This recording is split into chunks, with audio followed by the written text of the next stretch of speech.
రెండవ కొరింథీయులకు రాసిన పత్రిక 5వ అధ్యాయం 7వ వచనాన్ని మన బైబిల్లో నుంచి మనం చదువుకుంటాం. 2 కొరింథీయులకు 5వ అధ్యాయము 7వ వచనాన్ని మనము జాగ్రత్తగా చదువుకుంటాం. 2 కొరింథీ 5వ అధ్యాయము 7వ వచనాన్ని మనము జాగ్రత్తగా చదువుకుంటాం. చదవండి, అందరం కలిసి చదువుకుంటాం. 5వ అధ్యాయము 17వ వచనం, క్షమించండి, 17వ వచనము అందరం కలిసి చదువుకుంటాం. కాగా ఎవడైనను క్రీస్తు నందున్న ఎడల వాడు నూతన సృష్టి, పాతవి గతించను, ఇదిగో క్రొత్తవాయను. మనము మన జీవితాల్లో నూతనముగా నీవు క్రొత్తగా కలిగి ఉండవలసినవి ఏవి అనే మాట గురించి ధ్యానిస్తాను ఆశపడుతున్నాను. చెప్పండి, ఏంటిదంట? నీవు క్రొత్తగా కలిగి ఉండవలసినవి ఏవి అనే మాట గురించి మనము ధ్యానిస్తూ వస్తాం. ఇక్కడ మనం చూస్తే చూడండి, మన జీవితంలో క్రొత్తగా మన జీవితంలో ఉండవలసినవి ఏంటి అని మనం చూస్తూ వస్తే బైబిల్లో మొట్టమొదటికి మనం చూస్తే చూడండి, క్రొత్తది కదా. ఉదయకాలం కూడా మనం ఆరాధించాం, ఏమనంటే క్రొత్త పాట పాడుతూ ప్రభుని ఆరాధించాం, మంచిది. ఈరోజు మనము రెండవదిగా మనం చూస్తూ వస్తే మన జీవితంలో దేవుడు క్రొత్తగా ఉండాలని ఆశపడుతున్నాడు. మన విధానం క్రొత్తగా ఉండాలని ప్రభు ఆశపడుతున్నాడు.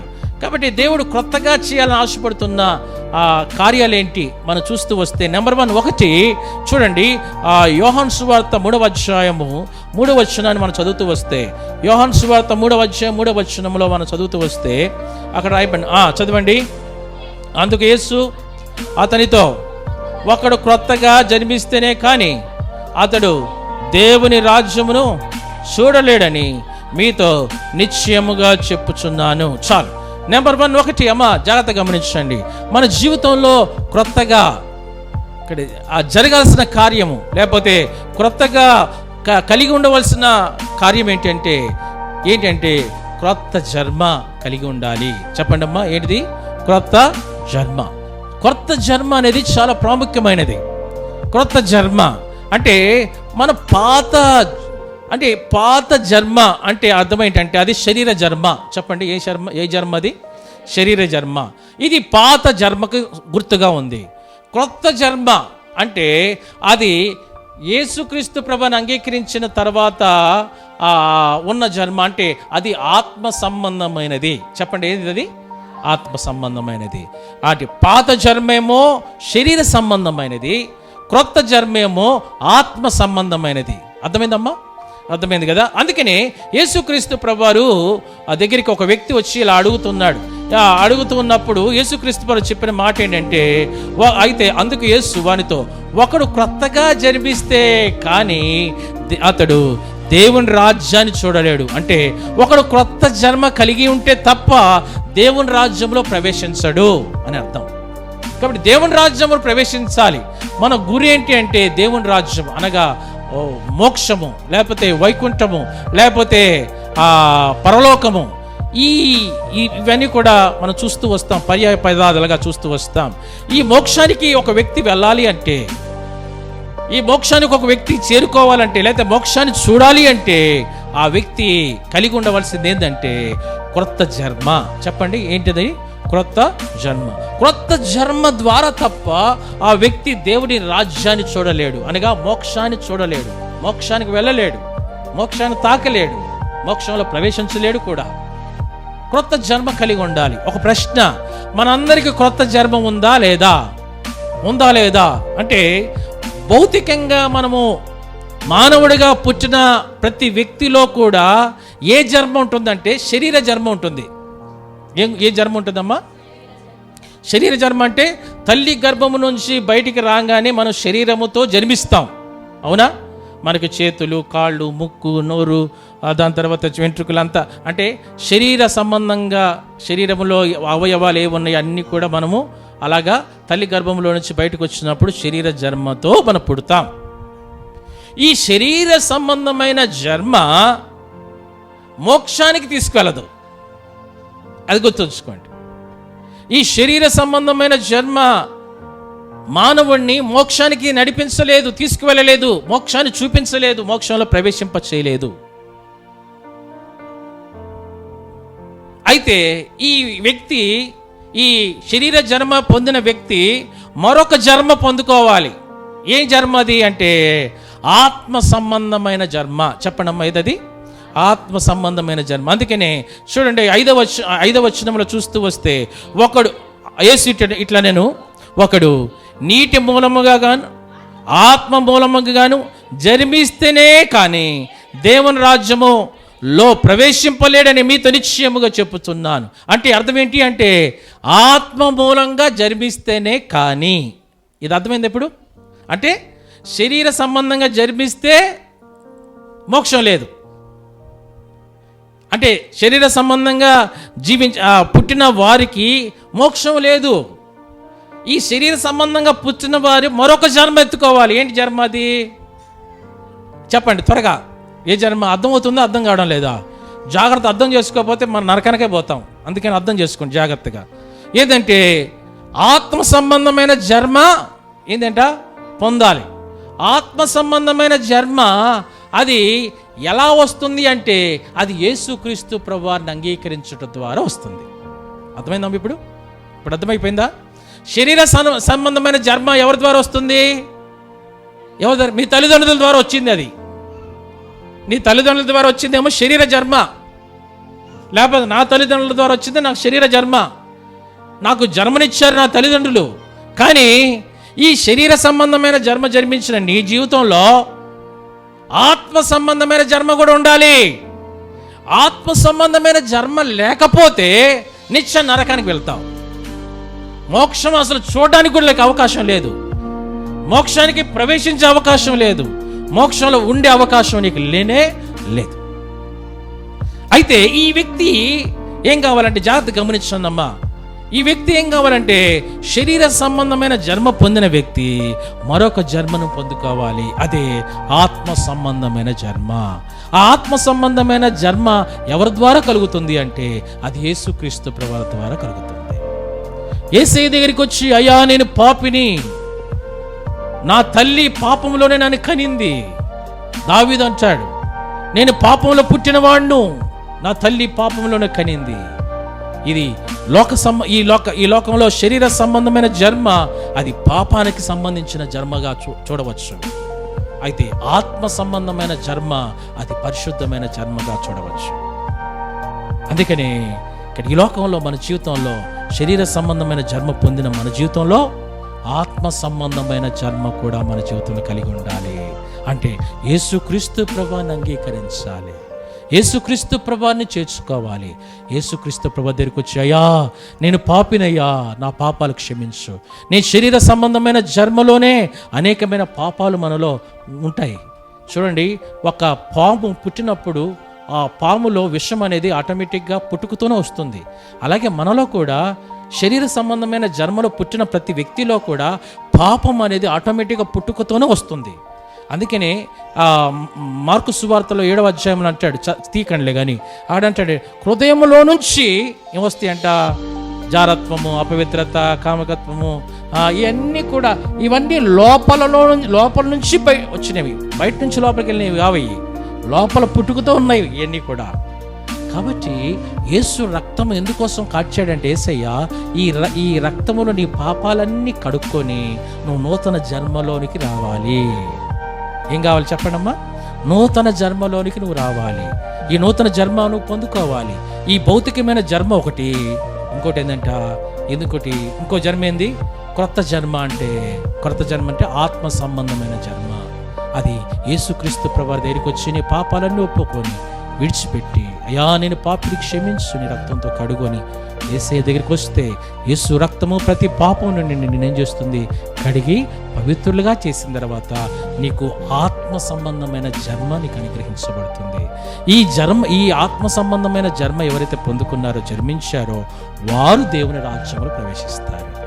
ఈరోజు ప్రశ్న ఏంటంటే, నువ్వు ఆత్మ సంబంధంగా జన్మించావా లేదా అని. నువ్వు జన్మిస్తే మనం మోక్షానికి వెళ్తాం, నువ్వు జన్మించకపోతే మోక్షం మనకి లేదు. కాబట్టి ఈరోజు ఇక్కడ మన జీవితంలో కొత్తగా మారాల్సింది ఏంటంటే, నీ జీవితంలో నీ జన్మలో ఉన్న పాప జీవితం లేదా పాప సంబంధమైనవన్నీ కూడా విడిచిపెట్టి యేసు రక్తంతో తుడిచివేయడానికి అనుమతించి నీ జీవితాన్ని మార్చుకొని నూతనమైన విధానంలో యేసుక్రీస్తు ప్రభువులోనికి రావాలి. యేసుక్రీస్తు ప్రభువుని అంగీకరించాలి. యేసుక్రీస్తు ప్రభువుని చేర్చుకోవాలి. యేసయ్యా, నా పాపాలు క్షమించు, నీ రక్తముతో కడుగు, నన్ను పవిత్రపరచు అని చెప్పి ప్రభు దగ్గరికి వచ్చి నీ పాపాలను ఒప్పుకుంటే ప్రభు నిన్ను క్షమించి తన రక్తంతో కడిగి నీకు చక్కటి ఆత్మ సంబంధమైన జన్మను అనుగ్రహిస్తాడు. అది బాప్తిసం, నీటి ద్వారా నీటి బాప్తిసము. అదే నీ నీటి బాప్తిసం సాక్ష్యం ఏంటంటే నీ పాపాలకి నువ్వు చనిపోతున్నావు, క్రీస్తులో నూతనమైన వ్యక్తిగా లెగుస్తున్నావు, ఆత్మ సంబంధమైన వ్యక్తిగా లెగుస్తున్నావు. అంటే శరీర సంబంధమైన వ్యక్తి చనిపోతున్నాడు, నీలో నుంచి ఆత్మ సంబంధమైన వ్యక్తి బయటకు వస్తూ ఉన్నాడు.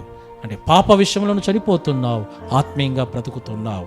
ఇదే బాప్తిసం యొక్క సారాంశము. అందుకని ఇక్కడ మనం చూస్తూ ఉన్నాం. అంత మాత్రం కాకుండా 1 పేతురు రాసిన పత్రిక 2వ అధ్యాయం 2వ వచనంలో 1వ పేతురు 2వ అధ్యాయము 2వ వచనం త్వరగా చదవండి ఎవరైనా. మీరు కొత్తగా జన్మించిన శిశువును పోనిన వారై నిర్మలమైన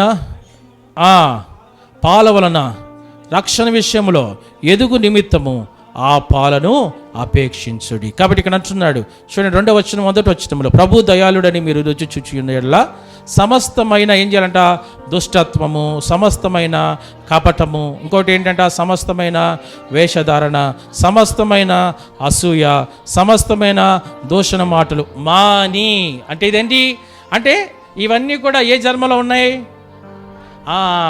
వెరీ గుడ్. ఏ జన్మలో? ఇది శరీర సంబంధమైన జన్మలో ఇవన్నీ ఉన్నాయి. మాని ఇప్పుడేం చేయాలి?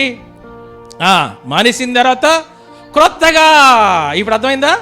క్రొత్తగా జన్మించాలి. అంటే యేసుక్రీస్తు ప్రభువుని అంగీకరించిన తర్వాత మన జీవితం క్రొత్తగా మార్చబడుతుంది.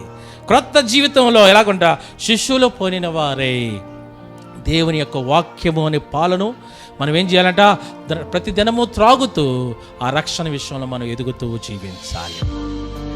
అప్పుడు మన పరలోక రాజ్యములో ఆయనతో పాటు మనం ఉంటూ వస్తాం. ఇది నెంబర్ 1, 1 నూతనమైన జన్మ. దీంతో నేను ముగిస్తాను. నూతనమైన జన్మను పొందుకున్నావా? అయ్యా అమ్మ, నీ జీవితంలో ఇంకా రక్షించబడక మన సంఘంలో ఎవరు ఉండకూడదండి.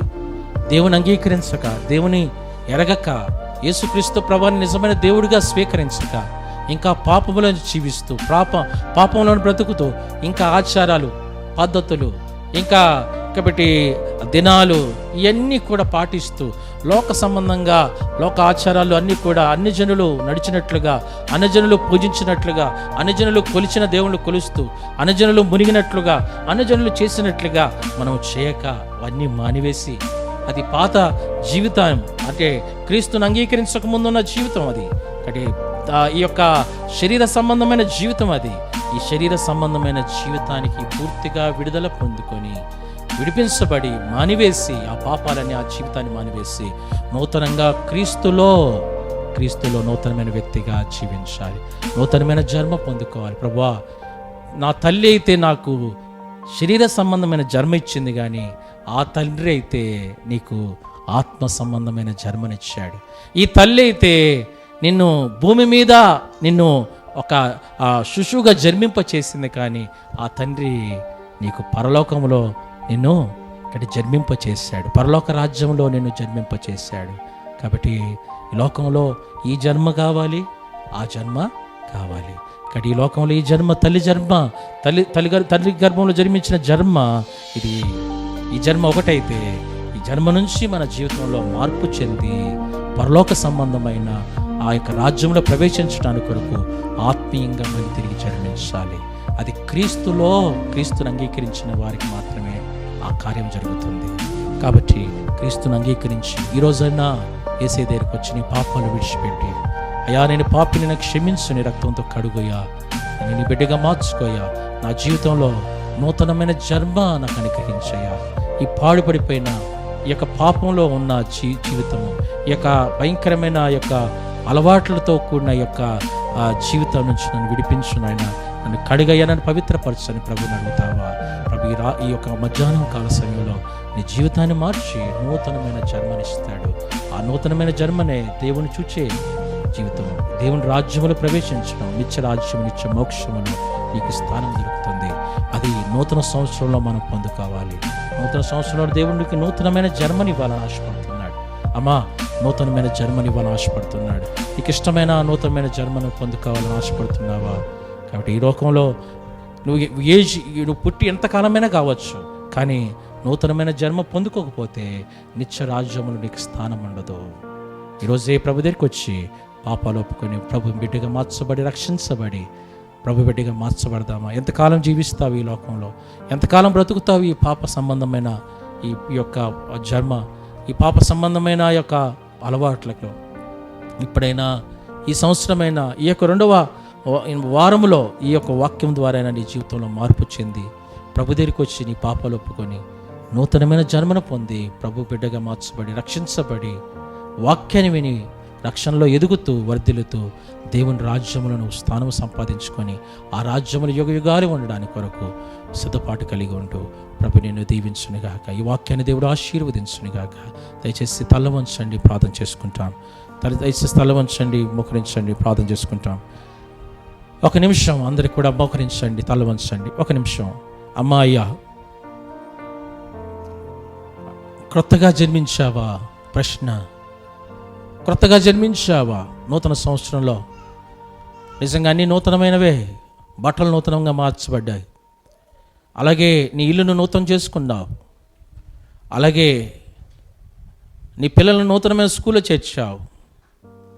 లేకపోతే నూతనమైన పుస్తకాలు కొనవచ్చు, లేకపోతే నూతనంగా ఇంటికి సున్నాలు కొట్టించవచ్చు, లేకపోతే నూతనంగా ఏదైనా మార్చవచ్చు. ఈ బండి మార్చవచ్చు, లేకపోతే నీ కార్లు మార్చవచ్చు, లేకపోతే నీ షూ మార్చవచ్చు, లేకపోతే ఇంకా నీ బెల్ట్ కూడా మార్చవచ్చు.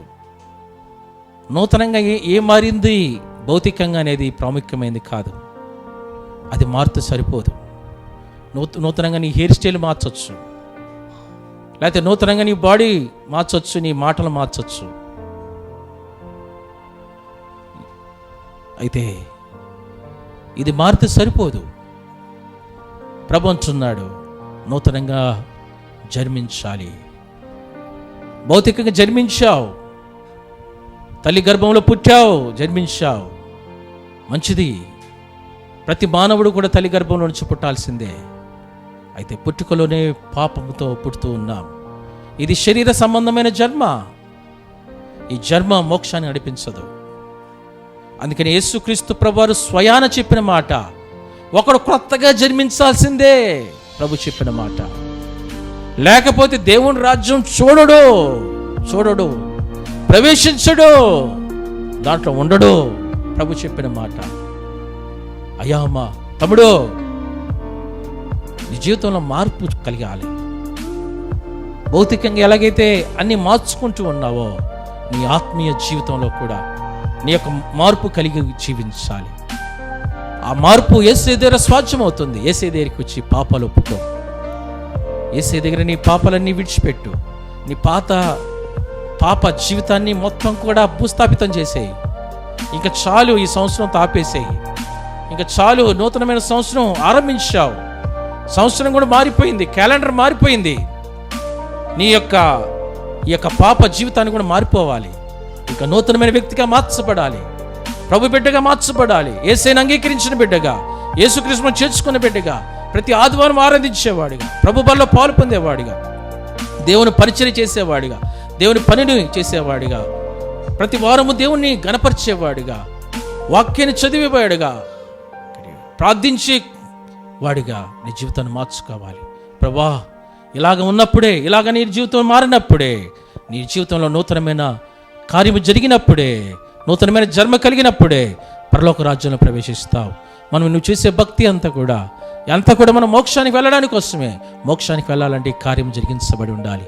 తమ్ముడు, ఈ కార్యం నీలో జరిగిందా? నూతనంగా జన్మించావా? క్రీస్తుని అంగీకరించావా? యేసుక్రీస్తు బ్రదర్ని పాపాలు ఒప్పుకున్నావా? విడిచిపెట్టావా? కడగబడ్డానికి అనుమతించావా? యేసుక్రీస్తు ప్రభువుని సొంత రక్షకుడిగా చేర్చుకున్నావా?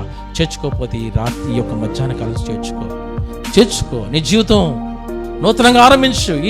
ఈ వారం నుంచి ఆరంభించు. ప్రభా, ఈ వారం నుంచి నా జీవితాన్ని ఆరంభిస్తున్నాను. నూతనమైన జన్మ నాలో కలిగించినందుకు స్తోత్రాలు. యేసయ్యను ఎప్పుడైతే అడుగుతావో అప్పుడు యేసయ్య నీకు నూతనమైన జన్మనిస్తాడు. ఆ జన్మ ఆత్మ సంబంధమైనది. నీ జీవితం మారిపోతుంది. ఇంత ముందులాగా ఉండవు. పాపం అంటే ద్వేషము, అసహ్యత, త్రాగుడు, వ్యసనాలు, జూదము, ఈ యొక్క భయంకరమైన పాప సంబంధమైనవన్నిటి విడిచిపెట్టేస్తావు. నూతనమైన జీవితాన్ని ఆరంభిస్తావు. ఆ జీవితమే నీకు మోక్షాన్ని తీసుకెళ్తుంది, వైకుంఠానికి తీసుకెళ్తుంది, పరలోకానికి తీసుకెళ్తుంది. ఆ జీవితం నీకు కావాలా? అయితే ప్రార్థనలు ఏకీభవించు. ప్రభా నా పాపాలు క్షమించు. ఇదే ప్రార్థన. ప్రభా నా పాపాలు క్షమించు, నా పాపాలు క్షమించు, నన్ను కడుగు, నన్ను పవిత్రపరచు. అయ్యా నా కోసం ఈ లోకానికి వచ్చావయ్యా, చనిపోయావయ్యా, తిరిగి లేచావు అయ్యా, నీ రక్తంతో నా పాపాలు కడగవా. ఈ జన్మ, ఈ యొక్క శరీర సంబంధమైన జన్మ, పాప సంబంధమైన ఈ యొక్క స్థితి నుంచి నన్ను విడిపించవా. నూతనమైన జన్మని అయ్యా తండ్రి, లేదా క్రొత్త జన్మను నాలో అనుగ్రహించవా అని అడుగుతావా, ప్రార్థన చేస్తావా? ఈరోజు నీ జీవితంలో గొప్పగా నూతనమైన జన్మ పొందుకొని వెళ్తావు. అదే నీకు పరలోకానికి నడిపిస్తుంది. కాబట్టి ఆ పరలోకానికి నువ్వు పోకపోతే మానవ జన్మ పుట్టి కూడా వ్యర్థమైపోద్ది. మానవ జన్మ జన్మించి కూడా ఆత్మ సంబంధమైన జన్మ జన్మించకపోతే, నువ్వు క్రొత్త జన్మనిలో లేకపోతే నీ జీవితం వ్యర్థమైపోతుంది, నీ బ్రతుకు వ్యర్థమైపోతుంది. మనం జీవించినా చనిపోయిన ఒకటే. ఎందుకంటే నీ జీవితం మారకపోతే, ఆత్మ సంబంధమైన జన్మ నువ్వు పొందుకోకపోతే. కాబట్టి ప్రభు నిన్ను పిలుస్తూ ఉన్నాడు ఈరోజు, ఈ యొక్క మధ్యాహ్నం. మారతావా? ఈరోజన్నా నీ హృదయాన్ని ప్రభుకి ఇస్తావా? నేను ప్రభుకి ఇస్తాను నా హృదయాన్ని, నా జీవితాన్ని మార్చుకుంటానన్నవారు దయచేసి నాతో కలిసి ప్రార్థనలు ఏకీభవించండి. ప్రేమగల తండ్రి, కృపగల దేవా, స్తోత్రాలు చెల్లిస్తూ ఉన్నాం. ఇంతవరకు నీ సన్నిధి మాత్రం ఉంచినందుకు స్తోత్రాలు అయ్యా. నిజమేనైనా మేము నూతనంగా కావాల్సిన విషయాలు నెంబర్ 1 ఒకటి ప్రభు నూతన జన్మ. అయా నూతన జన్మ ఇంకా జన్మించని వారు, క్రీస్తుని అంగీకరించని వారు అయా తండ్రి, వారి జీవితంలో ఈరోజే మార్పు చేయండి. వారి జీవితాన్ని మార్చుకొని ప్రభుని అంగీకరించి నీ బిడ్డలుగా జీవించడానికి సహాయం చేయమని అయా తండ్రి, రక్షించబడి రక్షణ అనే పాల వలన, అది వాక్యం అనే పాల వలన ఎదుగుతూ వర్ధిల్లుతూ అయా ఈ సంవత్సరం అంతా నీ కొరకు జీవించడానికి సహాయం చేయమని, ప్రభువులో పాలు పొందడానికి యోగ్యంగా పాలు పొందిన కృప చూపించమని యేసయ్య నామములో ప్రార్థించి స్తుతించి వేడుకుంటున్నాము తండ్రి. ఆమేన్.